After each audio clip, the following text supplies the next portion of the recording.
I'm hoping this microphone comes off of here. Yes, it does. It just lifts right out. Thank you. Can you hear me okay? Just like with that group behind you, can you hear me now? Let's get this put back to where we are going with it and see if we can. Yes.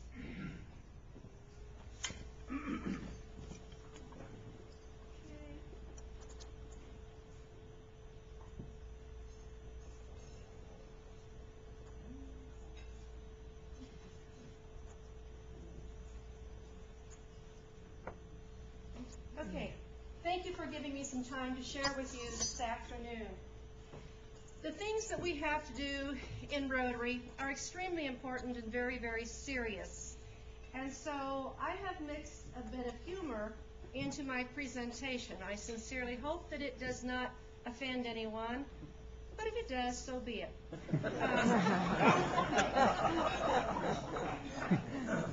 I will tell you, my son-in-law helped me with my presentation, and he selected all of the music for the presentation. So I hope you enjoy that too.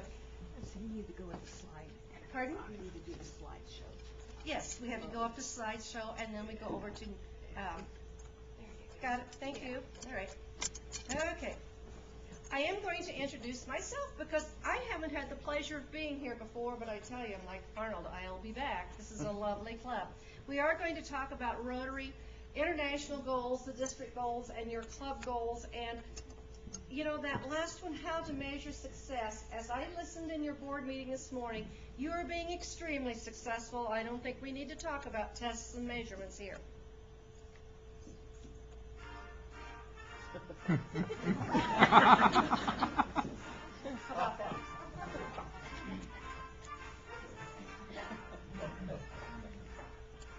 There is a lot of humor in our family. I have been a member since 1995. I am a retired elementary school teacher. I taught all of the elementary grades. My last 15 years were in first grade. And because of that, I speak in one-syllable words, three-word sentences, and that way all Rotarians can understand it. When you take this early retirement, you have to have something to do, so I keep busy with a couple of businesses. And I will tell you that the most important person in our family is this 14-year-old West Highland Terrier. Her name is Gabby, and there are the four loves of my life there. The music, the piano, my Rotary shirt tells you about that, and then the dog, and of course the person who's taking the pictures, my husband.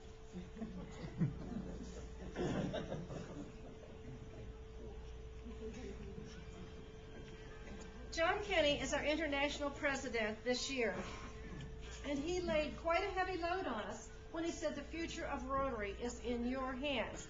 Now that's not monkeying around with anything. He is a very wise gentleman. He is from Scotland. He is an attorney, and he has so much common sense, and he has said things like this: the club is where it begins and ends.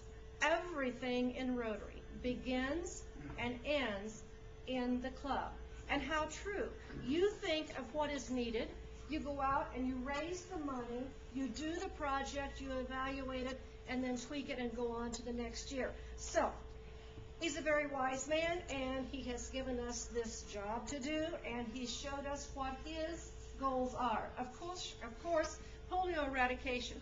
It's still down to those 4 countries, but we cannot stop. We cannot let up. If we let up, then the next plane that lands in Indianapolis or O'Hare from a third world developing country could bring it right back to us. It could come back, it could mutate, and then we'd be starting from scratch again. I'm old enough, I'm really old, but I'm old enough that I can remember when I was a kid growing up, and there might be 1 or 2 people here in this group that's that old, that you can remember when your parents would not let you go certain places or do certain things because of polio. People say to me, well, why polio? People don't even know what that is anymore. And I'm saying to that, my response is wonderful. I hope that we get to the point that no one has to remember or know about polio. Let's get the job done. And we will It's just taking more time than we had anticipated. We're going to talk about his goals of literacy, water, and health and hunger. John Kenny asked us to set up a special committee to work on health and hunger. And in just a few minutes, I'm going to tell you how those all work together. This is a picture of the International Assembly, and the reason that I include a few slides about the International Assembly is because some clubs, not this club, but some clubs, forget about that I. They forget about international, and they forget to do international projects. They do wonderful things for their local communities, but they don't do anything internationally, and that's too bad. The International Assembly, by the way, is where district governors, when you are elect, you have 8 days of very intense training from like 7:30 in the morning to 9 o'clock at night. If you didn't know it before you went to Assembly, you knew it by the time you left. Last year's President D.K. Lee, presentation of the flag ceremony, and this year's President John Kenny. Now, just a little something that's a bit of interest here. We never know what color our blazers are going to be until the international president comes out on stage. And he came out with this double-breasted suit, and we ladies thought, oh no. Well, then his aide walked out with the jacket. And you see, even the men district governors were relieved because he is from Scotland. We were afraid it might be some purple and yellow tartan. Very, very conservative, wise man. And here is our symbol. And on the table back here by your badge box, when you leave, please help yourself to one of the new international pins with the 4 hands on it. And that's going to remind you that, and remind me that the future of Rotary is in your hands and my hands. This is just a little fun night, and I feel like I'm standing in front of the screen. Can you all see? Okay, all right. This was our zone. Now, our zone is right down the middle of the United States, from northern Indiana to Louisiana, from a part of Ohio over to Tulsa. I just got back from Tulsa for a zone meeting about a week ago.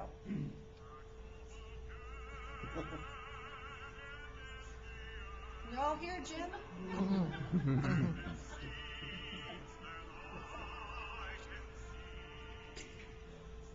There you see where our district is, from Ohio to Illinois and right in the middle of Indiana.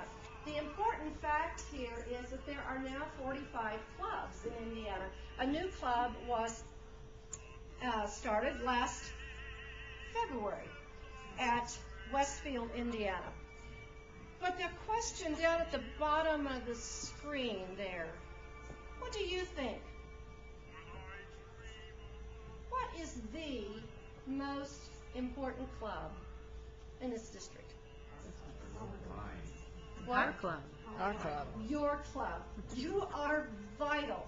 When I sat in your board meeting a while ago, and you told me, your board told me about the things that you do for this community, you are absolutely critical to the well-being of this community. I congratulate you for all those good projects, wonderful projects that you do.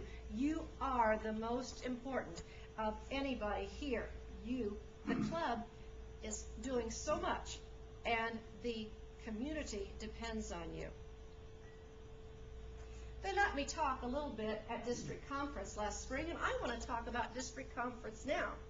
Our district conference will be held at the same time of the year, the first weekend in May, and it will be at the same place, the Sheraton Hotel at Keystone at the Crossing in Indianapolis. And what I want to remind you of is that so many people think that district conference is for district officers and club leaders. Nothing could be farther from the truth.